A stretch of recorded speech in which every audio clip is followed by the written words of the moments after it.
श्री सच्चिदानंद समर्थ सद्गुरु साईनाथ महाराज की जय।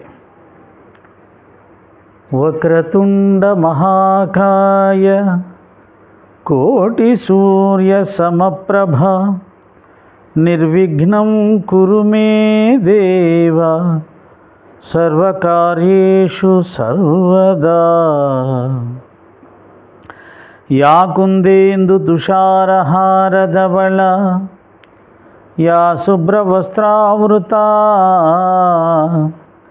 या वीणावरदण्डमण्डितकरा या श्वेतपद्मासना या ब्रह्माच्युतशङ्करप्रभृतिभिर्देवै सदा वन्दिता सा मां पातु सरस्वती भगवती निःशेषजाड्यापः।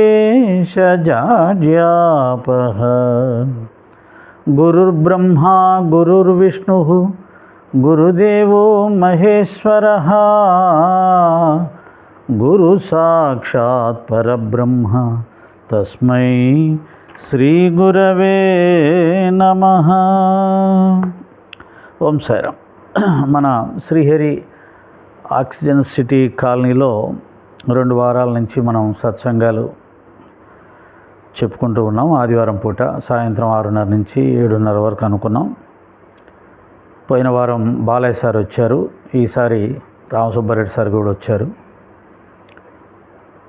బాబా గారి దయతో ఈనాటి కార్యక్రమం మొట్టమొదట ఆధ్యాత్మిక మార్గం అనేది మన భారతదేశంలో ఇది యోగ భూమి అంటారు. అంటే యోగం అంటే భగవంతుడితో కలయిక అని ఒక అర్థం. అంటే మానవ జన్మలో మాత్రమే మనకున్న అవకాశం ఏంటంటే ఈ సృష్టికర్త అయినటువంటి భగవంతుడి గురించి తెలుసుకునే అవకాశం ఒక మానవుడికి ఉంది. అలాగే ఆ భగవంతుణ్ణి కీర్తించటం, ప్రార్థించటం, పూజించటం, సేవించటం, ధ్యానించటం ఇవి కూడా ఒక మానవుడికి మాత్రమే సాధ్యమవుతాయి. అందుకనే మహాత్ములు ఏమంటారంటే మానవ జన్మ ఎత్తింది దేనికయ్యా అంటే భగవంతుని ఆరాధన చేయడానికే మానవ జన్మ.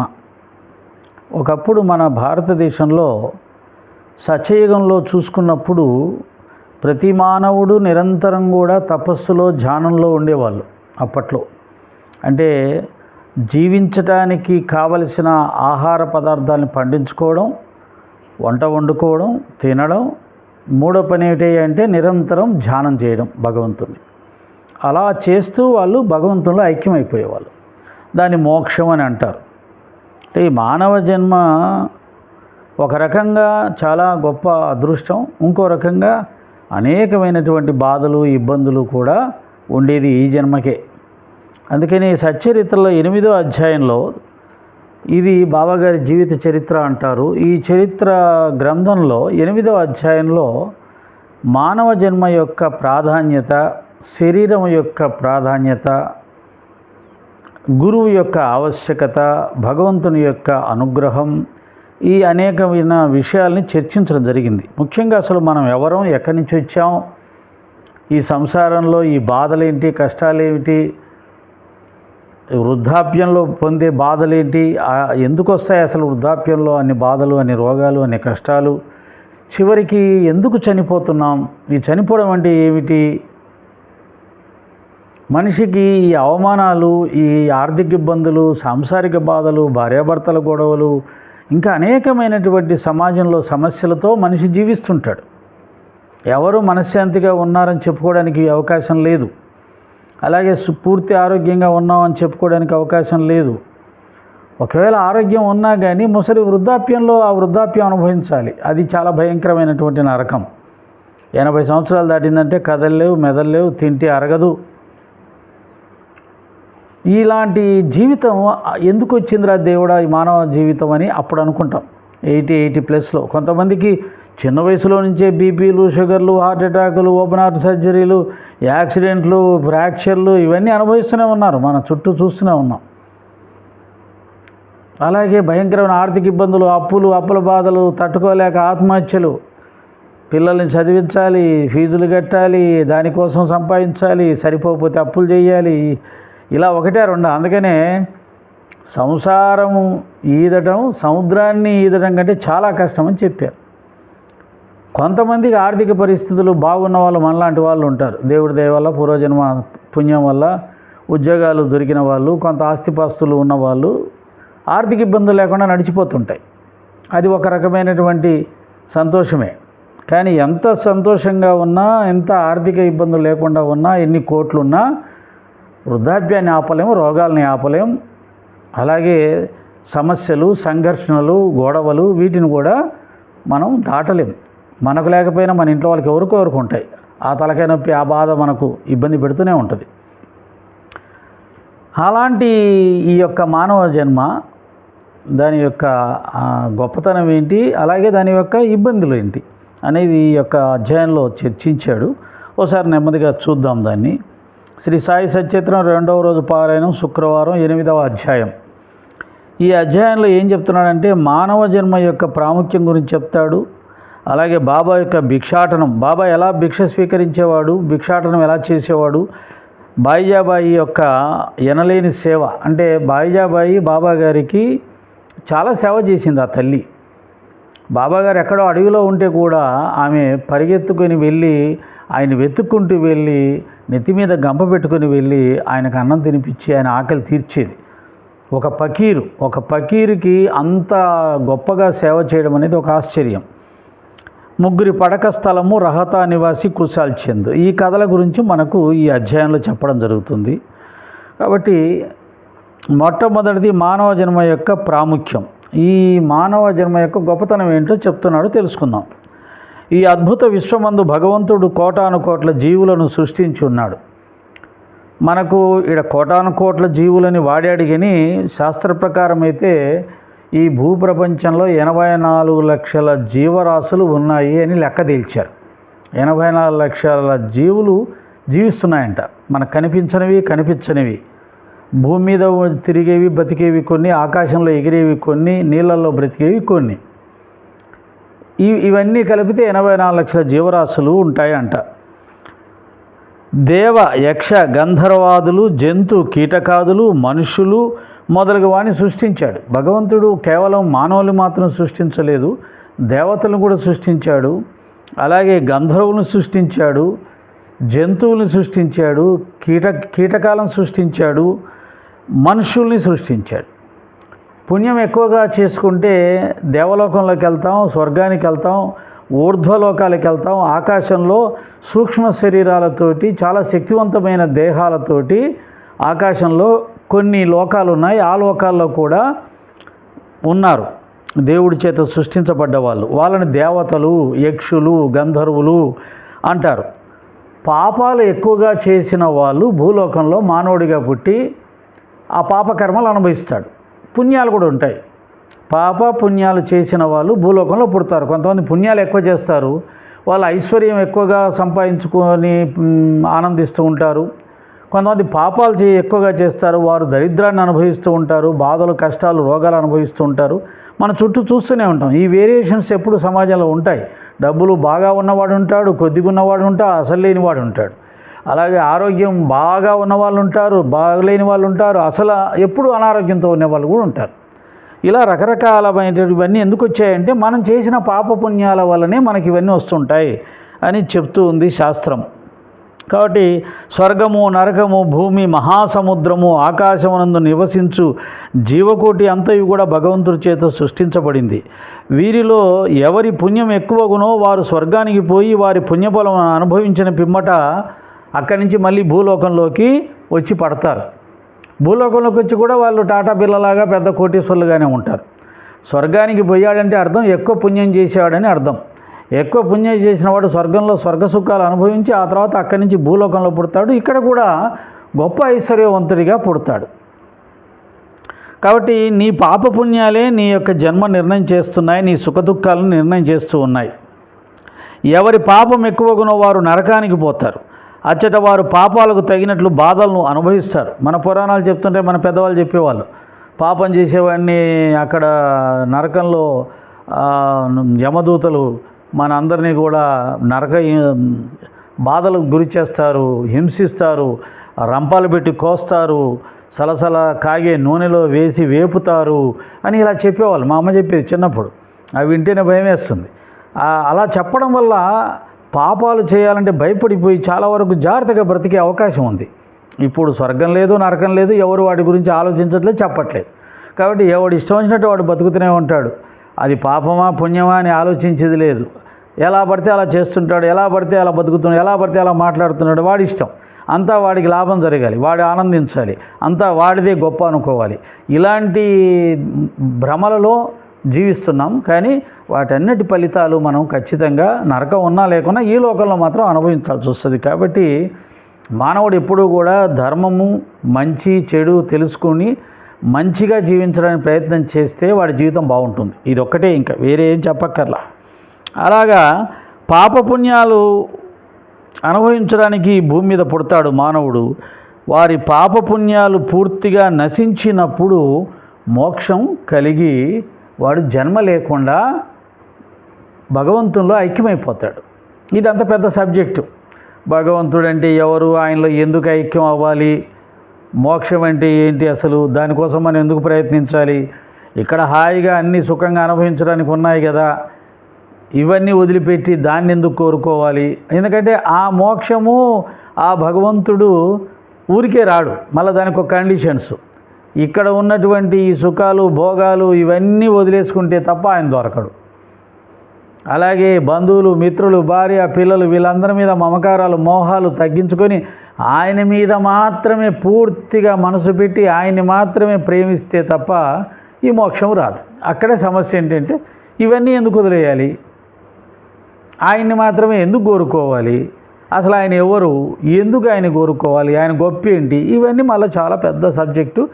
అవి తెలుసుకుంటే తప్ప భగవంతుని మీద మనకు ప్రేమ కలగదు. అవి తెలుసుకుంటే తప్ప ఆయన కోసం ఇవన్నీ ఎందుకు వదిలేయాలో తెలియదు. సత్యం ఏమిటంటే మనం అనుభవిస్తున్నది ఈ లోకంలో సుఖాలు కానీ ఇంకే డబ్బు కానీ గౌరవాలు కానీ ఇవన్నీ అశాశ్వతం, ఏవి పర్మనెంట్గా ఉండవు. దాన్నే మాయా అంటారు.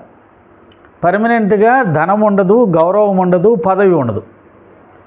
ఇది పెద్దగా విషయం ఏం కాదు. మన జాగ్రత్త పెట్టి ఆలోచిస్తే మన అందరికీ తెలిసిపోతుంది. మన కళ్ళెదురుగానే చాలామంది ఒక 5 సంవత్సరాలు పదవిలో ఉంటారు, మళ్ళీ టైం రాగానే, ఎలక్షన్ రాగానే వాళ్ళ పదవి పోతుంది, మళ్ళీ కిందికి వెళ్ళిపోతారు, వేరే వాళ్ళు వచ్చి కూర్చుంటారు.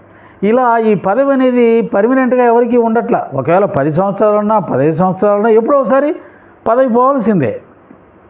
అలాగే గౌరవం, ఒకప్పుడు బ్రహ్మాండంగా పొగుడుతారు, కీర్తిస్తారు, వెనకాల 100 మంది నడుస్తుంటారు, అబ్బా మనంతటి వాళ్ళు లేడని మనం అనుకుంటూ ఉంటాం. కానీ ఒక టైం వచ్చినప్పుడు అందరూ వెళ్ళిపోతారు, వేరే వాళ్ళ దగ్గరికి వెళ్ళిపోతారు. మనకంటే ఇంకోడు ఎవడో వస్తాడు గొప్పవాడు, ఆవిడ ధనవంతుడు కావచ్చు లేదా పదవి కావచ్చు. పదవి ఎక్కడుంటే అక్కడికి పరిగెడతారు, ధనం ఎక్కడుంటే అక్కడ పరిగెడతారు. సో మనకున్న పదవి పర్మనెంట్ కాదు, ధనము పర్మనెంట్ కాదు. అంతెందుకు మనకున్నటువంటి శరీరానికి ఉన్న యవ్వనం ఇప్పుడుందా, ఒకప్పుడు 20 సంవత్సరాల్లో ఉన్న బలం ఇప్పుడుందా, 30 సంవత్సరాల్లో ఉన్న బలం ఇప్పుడుందా, లేదు. 50, 60, 70కి వచ్చేసరికి ఆ అందం పోయింది, ఆ బలం పోయింది, ఆ ఆరోగ్యం పోయింది, అన్నీ పోయాయి. కాబట్టి మనకు బాగా కొద్దిగా ఆలోచిస్తే మనసు పెట్టి అన్నీ పోయేవి తప్ప నిలబడేది ఏది లేదు. దీన్నే మాయ అంటారు. మనం ఏం చేస్తున్నాం, పోయేదాన్ని పట్టుకొని అదే నిజం అనుకొని వాటి వెనకాలే పడుతూ వాటి కోసమే జీవిస్తున్నాం. అలా అనుకుంటూనే చచ్చిపోతాం. ఇదంతా నిజమను సత్యము, నేను ఎప్పుడు ఉంటాను, ఈ డబ్బు ఎప్పుడు ఉంటుంది, ఈ గౌరవం ఎప్పుడు ఉంటుంది అనుకుంటూనే బతుకుతుంటాం. ఒకవేళ పోయినా కానీ మళ్ళీ దాన్ని సంపాదించుకోవాలని ప్రయత్నం చేస్తుంటాం. ఈ ప్రయత్నంలోనే మనం చచ్చిపోతాం. అంతేగాని శాశ్వతంగా ఎవరి దగ్గర పదవి లేదు, ధనం లేదు, బలము లేదు, ఆరోగ్యం లేదు, అందము లేదు, యవ్వనము లేదు, ఏమీ లేదు. అన్నీ కాలగర్భంలో కలిసిపోతూనే ఉన్నాయి. దీన్నే మాయ అంటారు. ఇది వెళ్ళిపోయేది. మనం ఉన్న ఈ ప్రపంచంలో ప్రతి వస్తువు ప్రతిదీ వెళ్ళిపోతుంది తప్ప ఏది ఉండదు. ఒక క్షణం గడిచిపోయిన క్షణం కూడా మళ్ళీ మనం తీసుకురాలేం, వెళ్ళిపోయింది అంతే. మన శరీర ఆరోగ్యం అలా వెళ్ళిపోయింది, మన యవ్వనం అలా వెళ్ళిపోయింది, మన అందం అలా వెళ్ళిపోయింది, మనం అనుభవించిన సుఖాలన్నీ వెళ్ళిపోయాయి. ఇప్పుడు ఏదైతే ఉందో, బీపీ ఉందో, షుగర్ ఉందో, లేకపోతే ఇంకో జబ్బు ఉందో, ఆ జబ్బే మనకు మిగిలిపోయింది తప్ప ఇంతకుముందు అనుభవించినవి ఏవీ లేవు, అన్నీ వెళ్ళిపోయినాయి. కాబట్టి అన్నీ వెళ్ళిపోయేదాన్నే మాయ అంటారు. ఆ మాయ కారణంగానే అవి వెళ్ళిపోతున్నా సరే, మన కళ్ళ ముందే ఎంతోమంది చచ్చిపోతున్నా సరే, మనం మాత్రం పాత్ర వేసుకొని శాశ్వతంగా బతుకుతామనే భ్రమలో బతుకుతున్నాం. అలా బతుకుతామని రాత్రి పగలు సంపాదించాలి, వెనకెయ్యాలి అనే భ్రమతో సంపాదిస్తున్నాం. అలా సంపాదిస్తూనే మనం వెళ్ళిపోతాం. అవి అలాగే ఉంటాయి. అవి ఎవరో ఏదో అంటారు కదా, పాచిపల్లవాడు దాచిపెడితే బంగారు పన్నుడు తీసుకెళ్ళిపోయాడని చెప్పినట్టుగా అలా ఎవరో అనుభవిస్తారు. ఇది ఈ యొక్క లోకానికి సంబంధించినటువంటి మాయ. ఇక మరి పరమాత్మ ఎవరయ్యా అంటే ఆయన ఎలా ఉంటాడయ్యా అంటే ఆయన ఎప్పుడూ ఒకే రకంగా ఉంటాడు. ఆయన దగ్గర మాత్రమే నిజమైనటువంటి శాశ్వతమైనటువంటి అనంతమైనటువంటి ఆనంద సాగరం ఉంది అని దాన్ని చూసిన వాళ్ళు మహానుభావులు మనకు చెప్పారు. అది ఎంత ఆనందించినా తరగని ఆనందం, ఎప్పుడూ ఒకే రకంగా ఉండే ఆనందం సచ్చిత్ ఆనందం అంటారు. సత్ చిత్ ఆనందం, అదే జ్ఞానానందం. ఎవరికైతే జ్ఞానం కలుగుతుందో భగవంతుడికి సంబంధించి, భగవంతుడి గొప్పతనానికి సంబంధించి, వారు మాత్రమే ఆ జ్ఞానం ద్వారా వచ్చే ఆనందాన్ని పొందగలుగుతారు. వాళ్ళకి మరణం కూడా లేదు. అంటే దాని ఉద్దేశం ఏంటి? ఈ శరీరం అనేది వెళ్ళిపోతుంది, కానీ శరీరంలో ఉన్నటువంటి ఆ చైతన్యం, ఆ కరెంటు, ఆ పవర్ ఏదైతే ఉందో అది నేను అని తెలుసుకున్న వాడికి మరణం కూడా లేదు. ఆ మరణాన్ని కూడా జయించగలుగుతాడు. దాన్ని ఆత్మజ్ఞానం అంటారు. దీన్నే శంకరాచార్యులు అద్వైత జ్ఞానం అని చెప్పాడు. అంటే నేను ఆత్మను అని తెలుసుకున్నవాడు అంతటా ఆత్మనే చూస్తాడు, తాను ఆత్మగా మారిపోతాడు. ఆత్మ చాలా శక్తివంతమైంది. మళ్ళీ భగవద్గీతలోకి వెళ్ళినప్పుడు మనకు దాని యొక్క గొప్పతనం తెలుస్తుంది. ఆత్మ గాలికి ఎండదు, అగ్ని చేత దహింపబడదు, ఖడ్గం చేత ఖండించబడదు. అలాంటి ఒక అద్భుతమైనటువంటి ఆత్మది. అదే మాట్లాడుతుంది. సత్యం ఏంటంటే ప్రతి మనిషిలో మాట్లాడుతుంది. నేను మాట్లాడుతున్నా అని అందరూ అనుకుంటారు. నువ్వు అంటే దేహం అనుకుంటావు, నేనంటే ఈ దేహం అనుకుంటారు. ఈ దేహం మాట్లాడలేదు. దేహం ఉట్టి జడ పదార్థం. ఆ లోపల ఒక చైతన్యం ఉంది, ఒక పవర్ ఉంది, శక్తి ఉంది. అది మాట్లాడుతుంది. అది ఆత్మ. దానికి మరణం లేదు. అది నేను అని తెలుసుకోవడమే ఈ ఆధ్యాత్మిక మార్గంలో మనం చేయాల్సిన పని. దానికి గురువు అవసరం. మళ్ళీ ఓ గురువుని ఆశ్రయించాలి. ఆ గురువు దాన్ని తెలుసుకొని ఉంటాడు.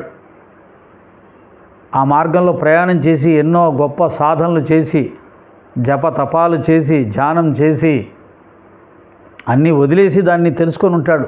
కాబట్టి అలా తెలుసుకున్న గురువులను ఆశ్రయించినప్పుడే వారి ద్వారా మాత్రమే మనకి ఆత్మజ్ఞానం లభిస్తుంది. ఆ విధంగా ఈ మానవ జన్మను ఉపయోగించుకోమని చెప్తుంది సచ్చరిత్ర. మానవ శరీరం యొక్క ప్రత్యేక విలువ చెప్తున్నాడు. జీవకోటి అంతటికీ ఆహారము, నిద్ర, భయము, సంభోగం సామాన్యం. ప్రతి జీవికి ఆహారం కావాలి, ఆకలి ఉంటుంది. ప్రతి జీవి నిద్రపోతుంది, నిద్ర లేకపోతే బతకలేరు. ప్రతి జీవి భయపడుతుంది, భయం లేకుండా ఎవడు బతకలేడు. ఈ సంసారం అంటే సంభోగం అంటే సంసారం ద్వారానే ఈ యొక్క సంతానము, ఈ యొక్క సృష్టి జరిగిపోతుంది, పెరుగుతూ ఉంటుంది. కాబట్టి ఈ 4 అనేది ప్రతి జీవికి ఉంటాయి. ఆహారం ఉంటుంది, ప్రతి జీవి ఆహారం తినాల్సిందే, ప్రతి జీవి నిద్రపోవాల్సిందే, ప్రతి జీవి భయం అనేది ఉంటుంది. అనేక సందర్భాల్లో అనేక విధాలు భయపడుతూనే ఉంటాం. అన్నిటికంటే ముందు మరణ భయం, చచ్చిపోతాం, రోగం వచ్చిందంటే చచ్చిపోతామని భయం, లేదా ఎవడన్నా కొడతాడేమో అని భయం, తిడతాడేమో అని భయం, లేటుగా వెళ్తే ఆఫీసర్ అరుస్తాడేమో భయం. ఇలా అనేక రకాల భయాల మధ్య మనం బతుకుతున్నాం. పాములంటే భయం, కుక్కలంటే భయం, ఇవన్నీ భయాలే కదా. ఇన్ని భయాల మధ్యలో బతుకుతున్నాం. కాబట్టి ఈ భయం అనేది జీవికి, ప్రతి ఒక్క జీవికి ఉంటుంది. కుక్కకి మనం చూస్తే భయం, వీడు కొడతాడేమో అని, కర్ర పట్టుకున్నాడంటే. కర్ర లేకపోతే మనకు భయం, అది కరుస్తుందేమో అని చెప్పి. ఇలా అన్ని జీవులకు భయం ఉంటుంది. అలాగా మానవునికి ఇవి కాకుండా మరొక ప్రత్యేకమైన ఒక విశిష్టత ఉన్నది, ప్రజ్ఞ ఉన్నది. అది ఏమిటి అంటే అది ఏ జ్ఞానం. ఇంతకుముందు చెప్పినట్టుగా వివేకము, ఏది మంచి ఏది చెడు అని తెలుసుకునే దాన్నే జ్ఞానం అంటారు. దాన్నే వివేకం అన్నారు పెద్దలు. ఆ జ్ఞానం ఎవరికి ఉంటుంది? మనకు మాత్రమే ఉంటుంది, మానవుడికి మాత్రమే ఉంటుంది, ఏ ప్రాణికి లేదు. ఎంత పవిత్రమైందైనా ఆవుకు కూడా మనకున్నంత వివేకం, జ్ఞానం లేదు. ఆవు ఎక్కడ పడితే అక్కడ పేడేసేస్తుంది, మనం అలా వేయం కదా. కాబట్టి మనకున్న వివేకము ఆవుకు, అన్ని దేవతలు ఉన్నటువంటి మనం దైవస్వరూపంగా భావించి పూజించే ఆవుకు కూడా మనకున్న ప్రత్యేకత లేదు, మనకున్న జ్ఞానం దానికి ఉండదు. మనం దేవుని పూజించగలుగుతాం, ఆవు పూజించలేదు. కాబట్టి అన్ని జీవరాశుల కంటే మానవుడు చాలా గొప్పవాడు. ఎందుకన్నారంటే అతనికి ఉన్నటువంటిది ప్రత్యేకం జ్ఞానం, వివేకం. ఏది మంచి ఏది వచ్చాడో మానవుడికి ఉన్నంతగా ఎవరికీ తెలియదు. ఏది లాభం ఏది నష్టమో కూడా మనకు తెలిసినట్టుగా ఎవరికీ తెలియదు.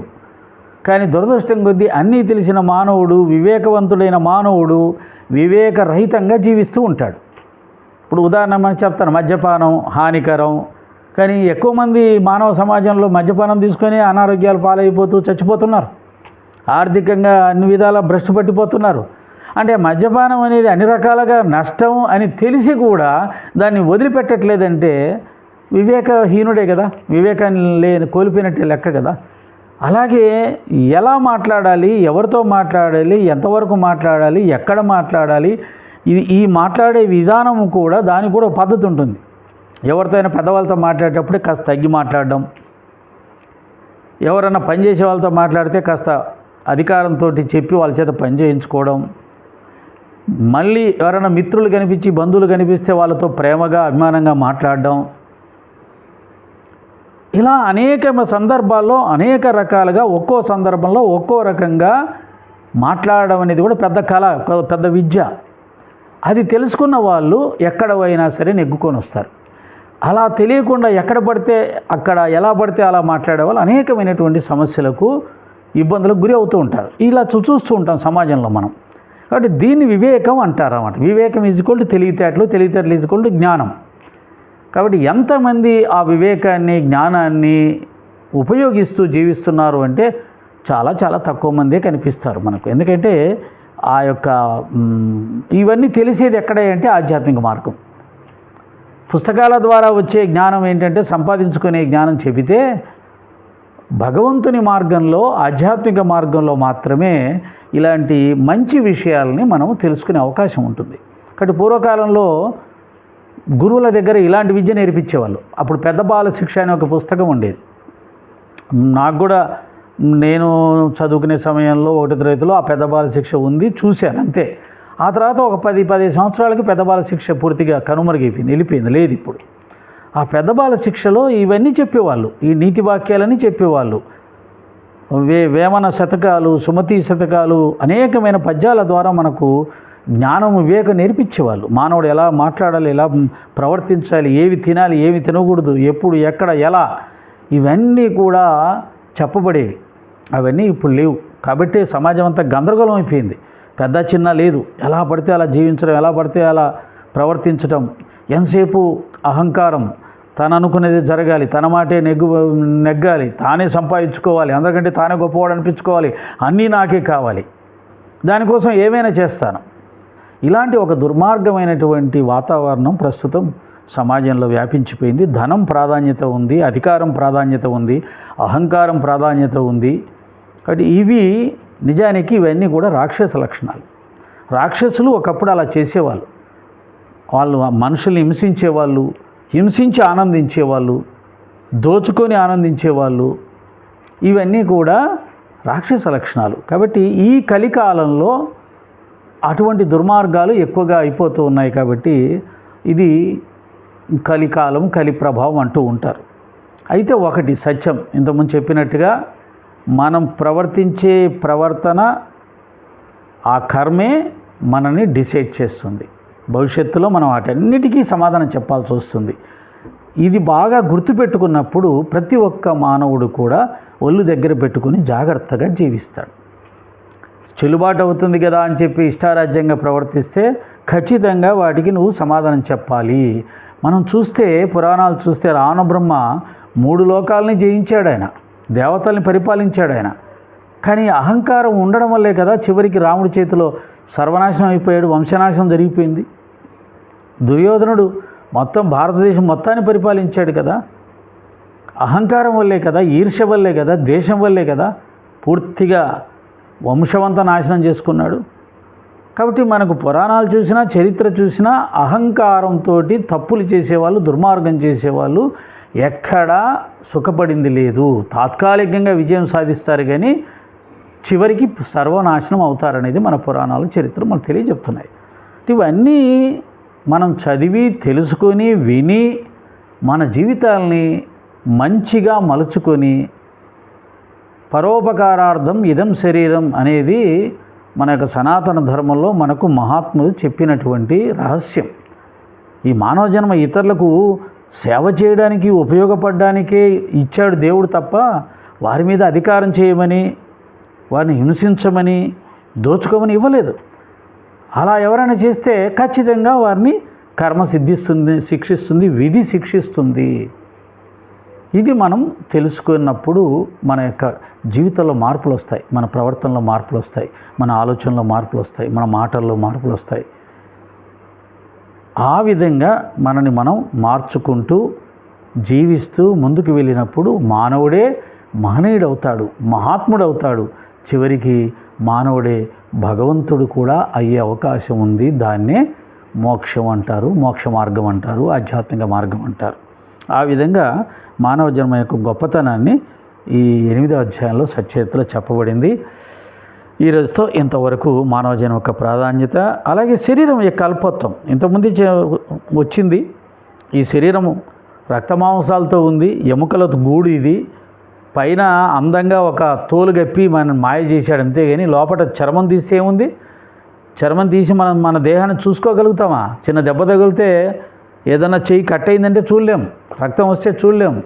లోపల ఏముంది? రక్తం, మాంసం, ఎముకల గూడు, మలమూత్రాలు, అంతే కదా ఈ దేహంలో ఉంది. పైన అందంగా ఒక తొడిగేశాడు.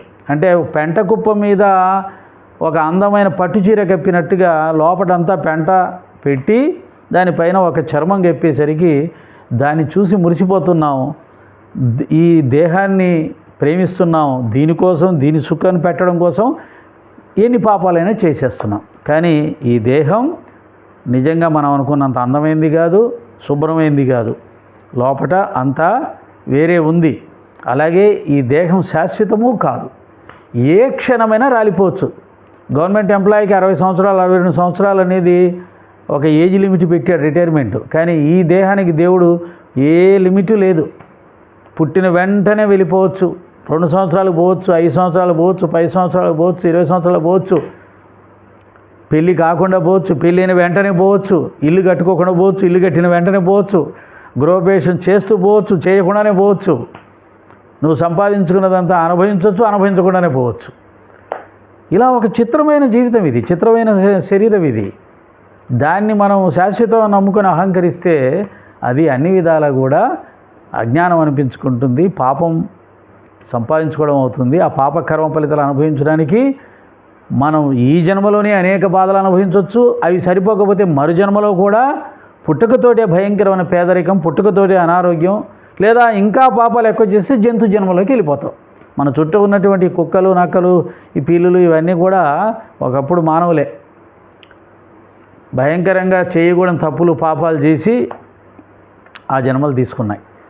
కాబట్టి ఈ యొక్క మానవ జన్మ విశిష్టత, శరీరం యొక్క అల్పజ్ఞత తెలుసుకొని జాగ్రత్తగా మసులుకొని ఈ జీవితాన్ని చరితార్థం చేసుకునే విధంగా ఎవరైతే ముందుకు నడుస్తారో, అంటే భక్తి మార్గంలో నడుస్తారో, భగవంతుని శరణాగతి చేసి నడుస్తారో, భగవంతుని ఆ విధంగా జీవితంలో ముఖ్యంగా భావించుకుంటూ ఆయనని ప్రేమిస్తూ ధ్యానిస్తూ ఎవరైతే భక్తులుగా జీవిస్తారో వారు మాత్రమే భగవంతుడి చేత రక్షించబడతారు. ఈ జీవితంలో సంతోషంగా ఉంటారు, స్వర్గ సౌఖ్యాలు లభిస్తాయి. మళ్ళీ మరు జన్మలో కూడా ఉత్తమమైన జన్మలు, ఉన్నతమైన జన్మలు, ఐశ్వర్యవంతమైన జన్మలు ఎత్తే అవకాశం ఉంటుంది. ఇంకా సాధనలు చేస్తే అసలు జన్మే లేని మోక్ష స్థితిని, అంటే పరమాత్మ స్థితిని పొందుతారు. పరమాత్మ స్థితి ఏంటి అయ్యా, ఎలా ఉంటుందయ్యా అని అంటే, పున్నమి రోజు చంద్రుడిని చూసినప్పుడు ఎంత ఆనందంగా ఉంటుందో మనకు ఆ స్థితిని మనం పొందుతాం. అంటే చంద్రునితో సమానమైనటువంటి స్థితిని పొందుతాం. అది దాని గురించి ఇంకా ముందు బాబా గారు చెప్పిస్తే చెప్దాం. ఓం సాయిరామ్. శ్రీ సచ్చిదానంద సమర్థ సద్గురు సాయినాథ్ మహారాజ్కి జై. ఇది విషయం.